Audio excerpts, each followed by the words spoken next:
Welcome to my channel, and I'm back with you once again with another video of Microsoft Flight Simulator 24. In the series of videos that I'm doing for the Flybywire Airbus A380, this is going to be another one in which I will show you how to perform an ILS approach and landing. Before this, I've uploaded videos in which I've covered how to configure the EFB and the FMS of this plane, then how to start it from the cold and dark state, how to take this plane up in the air and fly it on autopilot, and now this video related to ILS approach and landing. I will also upload another video in which I will show you how to perform an RNP approach. So I will give you all the links in the description, and you can just go and follow any of the link as per your learning curve for this plane. Today I'm doing this flight from Dubai to Islamabad. Right now the plane is cruising at 39,000 feet, and soon the plane will be near the top of descent, and then I have to start the descent.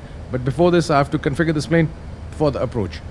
So let's go to the FMS and let's get the weather information and configure this plane for the approach. So select this option and over here select performance and go to this tab approach.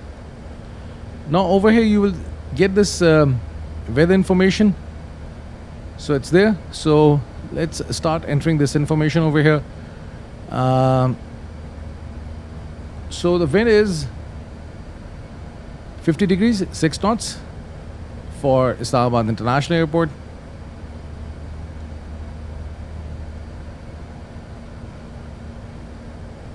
And 6, that's it. The outside temperature is 25 degrees centigrade.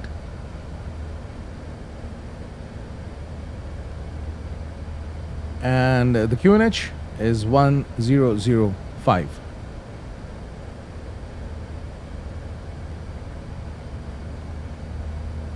That's it. Now you have to enter the minimums and the transition altitude. So let's get the Navigraph charts required for this flight. Let's import the flight plan from SimBrief. So for the landing, it's I think 28 left or 28 right. Let me just confirm. It's 28 right for Islamabad International Airport. So let's pin this shot.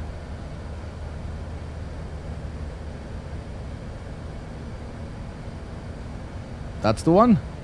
That's it. So now I have the approach plate for runway 28 right for Islamabad International Airport. Now let's go to performance, and over here let's enter the minimums.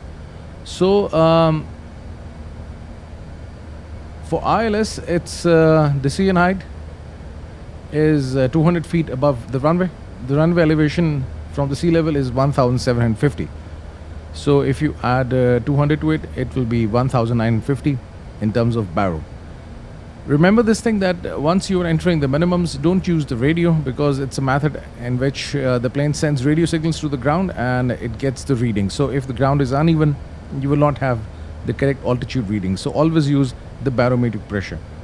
So it's 1950. So let's enter 1950 over here, and that's it. And the transition altitude will be, let's see if I can get it from here. It's 12,000 feet. So over here it's flight level 140. So I will change it to 120, which is 12,000 feet. The landing will be with the full flaps, and the approach speed is 138 knots. That's it. So it's really simple to configure this plane for the approach.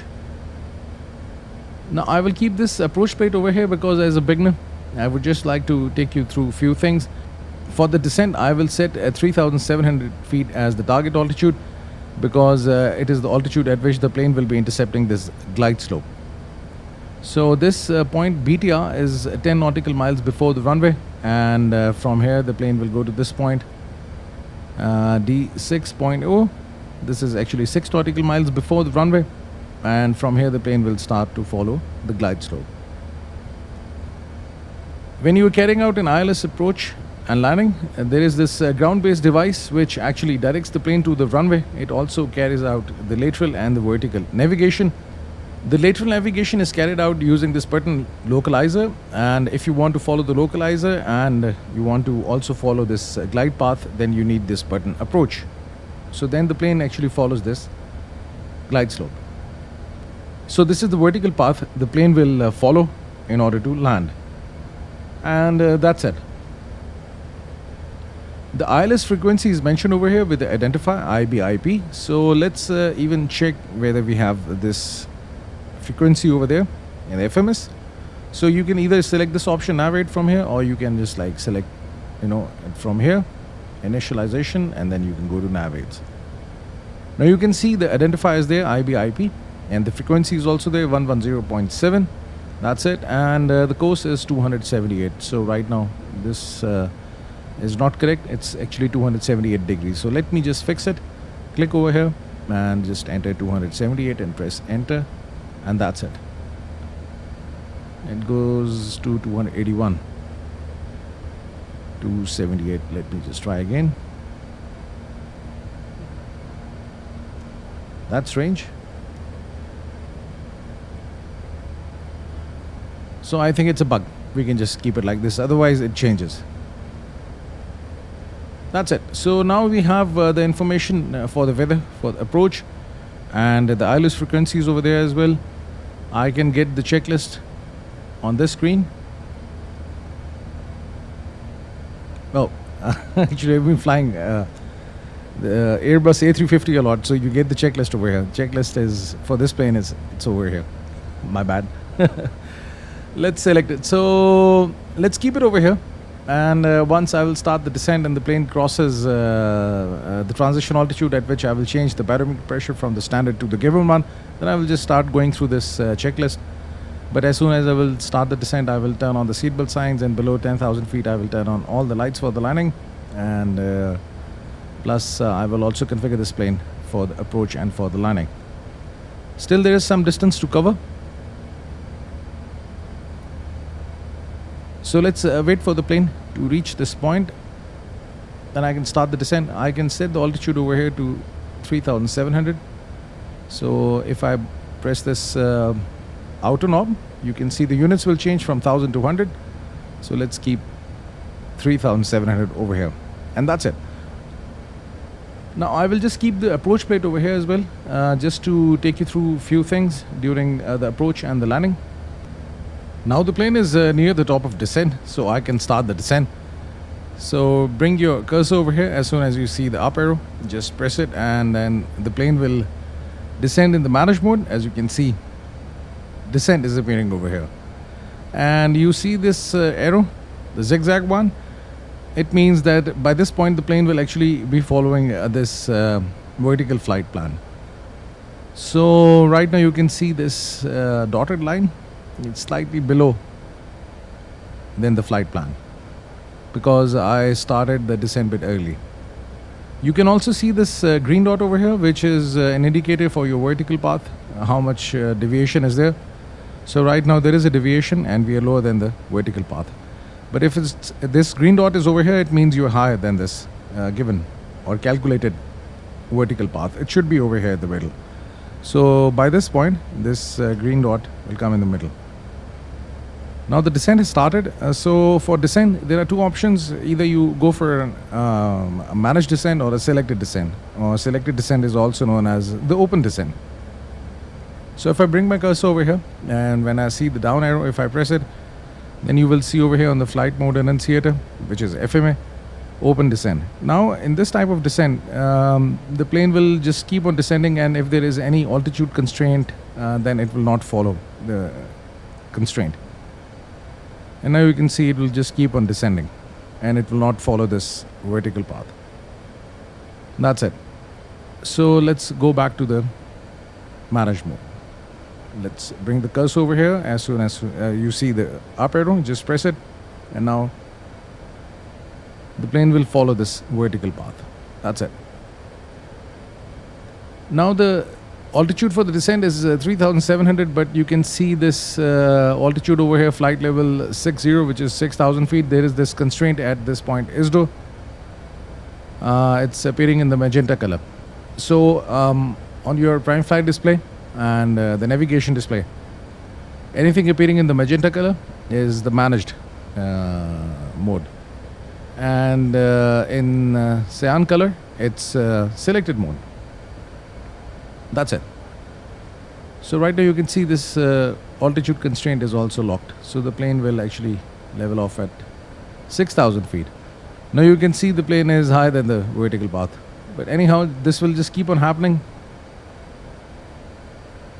If I just zoom in, you will see a very high descent rate because the plane is trying to, follow this vertical path. And now this green dot is moving in the middle, so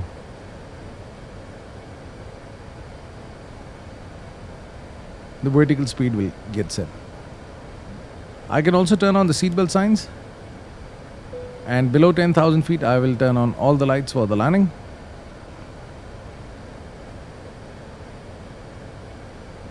That's it. Now let's wait for the plane to cross the transition altitude, and once the plane crosses the transition altitude, then I will just take you from there. Now soon the plane will be below 12,000 feet, so I will change the barometric pressure from the standard to the current one, and that's it. Now you can see it's blinking, so just move your cursor over here. As soon as you see the down arrow, just press it, and that's it. And if I press comma, I will get the current readings 1005. So let's check what is over here. If you go to the performance, you will see 1005, which is correct. So I will keep this page over here. Now the speed will reduce as well over here at this point. As you can see, this magenta circle.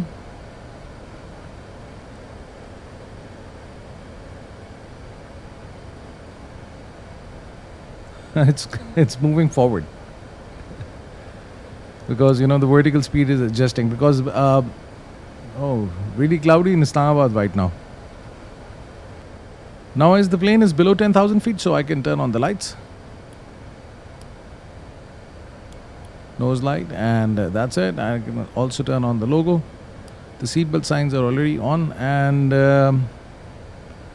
baro ref. So let's check this option.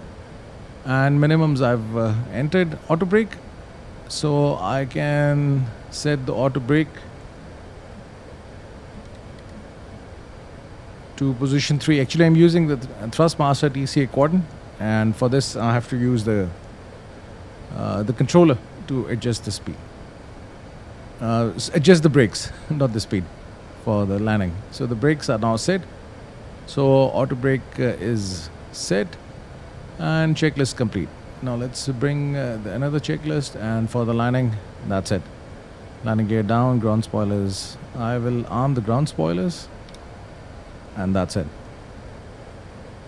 Now the thrust levers are also configured on my Thrustmaster TCA quadrant, but if the reverse thrust is not active, is not on your controllers, you can keep on pressing F. The F actually reduces the thrust, and if you keep on pressing it during the landing, the reverse thrust will be active. So you can use F and R for the thrust levers.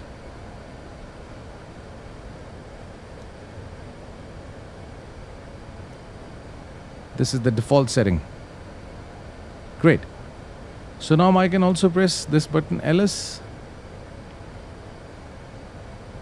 and you can see the ILS frequency over here and the distance to the runway. I can do another thing. If I go to this option flight plan, from here, and if I go to this option and fix info, and if I enter OPIS 28 right, let me just do it again. Let me just enter OPIS. I'll show you one thing.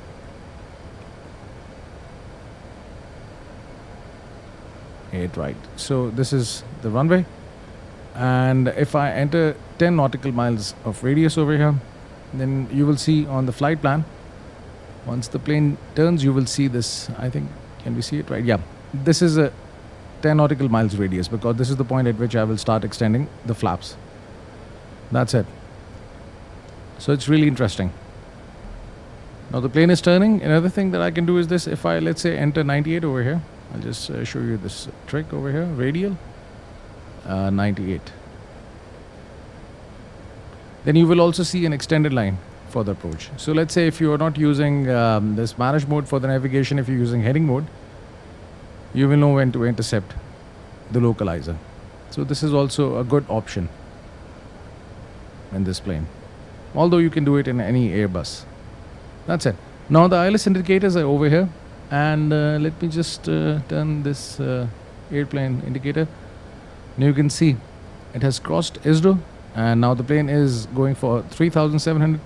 It's in cyan color, so it means it's an input by the pilot, not by the flight plan. Another thing, in the flight plan, anything with this star sign in magenta color, it means the plane will actually follow these constraints. But if it's appearing in orange color, then it means the plane will not follow these constraints for the speed and for the altitude. Right now you can see it's in magenta color, so the plane will actually follow all these constraints. And that's it.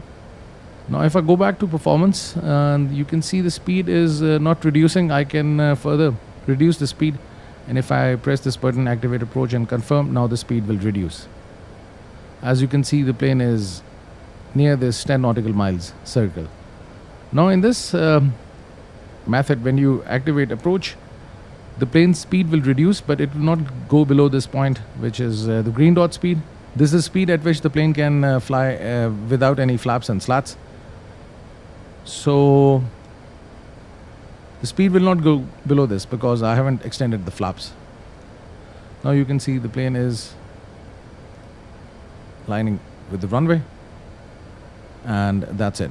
I can also activate approach. This will enable the plane to follow the localizer and the glide slope. Now you can see plane currently is in the nav mode, but the localizer is armed, and the descent is also in the manage mode, but the glide slope is locked. So once this diamond is in the middle, the plane will actually start to follow the glide slope, and it is now also following the localizer. That's it. Now I can set the flaps to position 1, and now you can see the speed will reduce. You can see flaps set to position 1, ground spoilers are armed, everything is good. And you can see this approach speed is also appearing over here, 139 knots in magenta color, which is an indication that is as per the flight plan. Now you can see the plane is following the glide slope and it's following the localizer. So the plane is no longer in the nav mode and the descent mode, rather localizer and glide slope. Now the auto brake is also set to 3. That's it. If I press autopilot 2, this plane will actually auto land. But in order to activate autopilot 2, you should first activate approach and then autopilot 2. Now on the FMA you will see Cat 3 dual. It means it's category 3 approach, and dual means both the autopilots are active. As you can see, autopilot 1 and 2 is active, and flight director 1 and 2 is on. Auto throttle is there. That's it. Now the plane is 2,500. Yeah, that's it. Now you can see 8 nautical miles, so I can set the flaps to position 2. You can see the flap set to position 2, and that's it. Just 6 nautical miles before the runway, I will lower the gears. It's raining in Islamabad. Interesting. Although it's 8 p.m. in Pakistan right now, but I've changed the time because initially I just used to do some flights in the night, but some of the subscribers, they complained that in the night things are not so visible. So that's why I've now started recording all the flights in the morning, in the daytime. So I've just changed the time, but the weather is real. And there is this video on my channel in which I have the same weather. I was doing this flight with Etihad Airways. Now 6 nautical miles, so I can lower the gears. So this was an interesting flight. Lots of clouds. It's in the real life, not in the simulator. It's there on my channel. If you want to go, you can just search for it. So the gears are now down, and now 4.5 nautical miles away. So I can just fully extend the flaps. Now you can see the checklist is complete. So I can just complete the checklist, and that's it. Now on the ECAM you will also see seatbelt signs on, landing gear down, and ground spoilers armed, flaps are landing, set for landing, and all the lights are on. So everything is good now. So this is an auto land. So once the plane will perform a flare, this is actually a very short phase in the flight where the nose of the plane is pitched up by the autopilot during the landing. I will move the thrust levers to idle, and once the plane touches the runway, then I will activate the reverse thrust. So right now everything is good. Hopefully it's going to be a good landing. I'm taking a risk. I've tried one or two times the auto land, but it didn't work. So let's see if it works today. So now you can see land is appearing over here. Tailwinds. Minimum.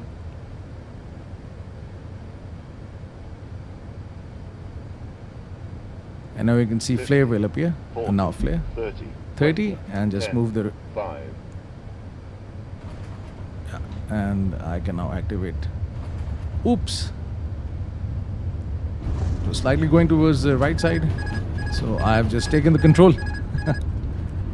Now below 80 knots I can deactivate the reverse thrust. That's it. And now I can also deactivate the auto brakes. Although they are disconnected automatically, but I had to also do it on my controller. And this is how you land the plane. With this I can retract the flaps, apply the brakes, and take the next exit. I can get the airport charts over here.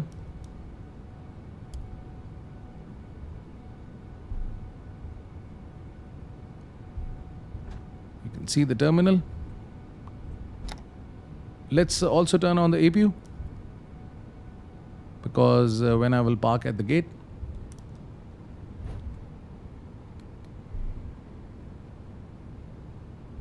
there will be no GPU. I have to connect it. So I will turn off the engines, then I will have some power from the APU. Once the GPU is connected, then I will switch the power to external. So this is Islamabad International Airport. I have actually purchased it. The default one is not that good.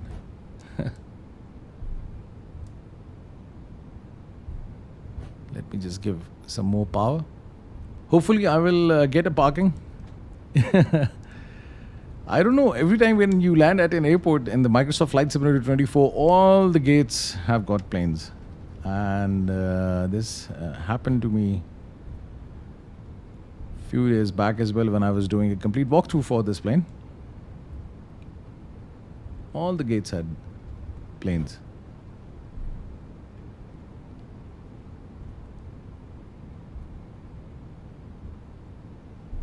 Is there any free parking? I think this one. So the APU is now available. That's it.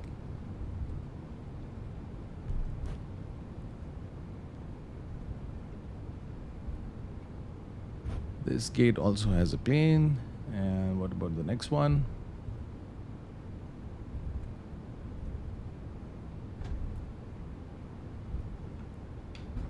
Yeah, I think I can park over here. This one is empty. So let's turn left.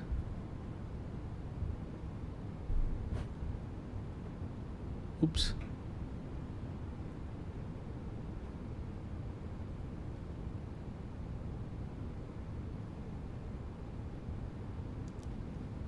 You have to apply brakes in order to have a good control over the plane.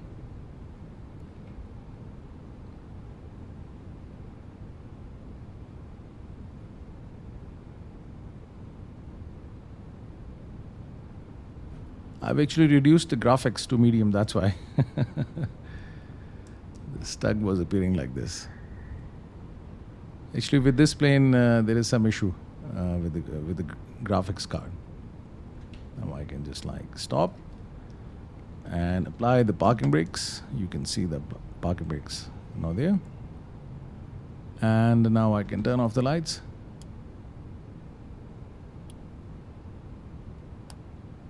That's it, and I can turn off the engines.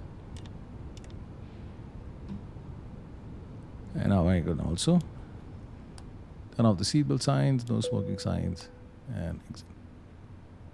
That's it.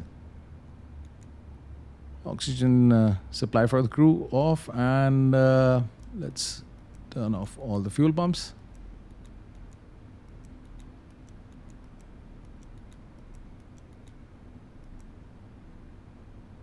That's it. Now if you go over here, ground services, you can connect the GPU, and then you can connect the jet bridge, and then you can call for the baggage and for the catering. Now you can see the jetway is getting connected, and as I have the external power available, so I can switch to external power and I can turn off the APU. And now I can turn off the beacon, no longer required. Nav, you can keep it on. Logo, you can keep it on. Now there's this checklist as well. So let's go through the checklist. So after the landing, parking brake and chocks. Chocks are there? No. So I can just like check it. And wing lights, they're off. Yeah, that's it. Fuel pumps off and checklist complete. Now you can make another flight plan, and then you can just like carry out another flight, or if you want to just like secure the aircraft, you can just like go through this checklist, and that's it. Electronic flight bag off, batteries off, and that's it. Okay, now the thrust levers are good. So this was a video related to ILS approach and landing. Hopefully it was a good one for you, and now you will be able to fly this plane and land it using ILS approach and landing. I will also do another video in which I will show you how to perform an R&P approach. So if you've got any questions, you can ask me in the comment section, or if you want to add anything to this video, the comment section is there for you. Thank you very much for watching and have a nice day. Hope to see you soon.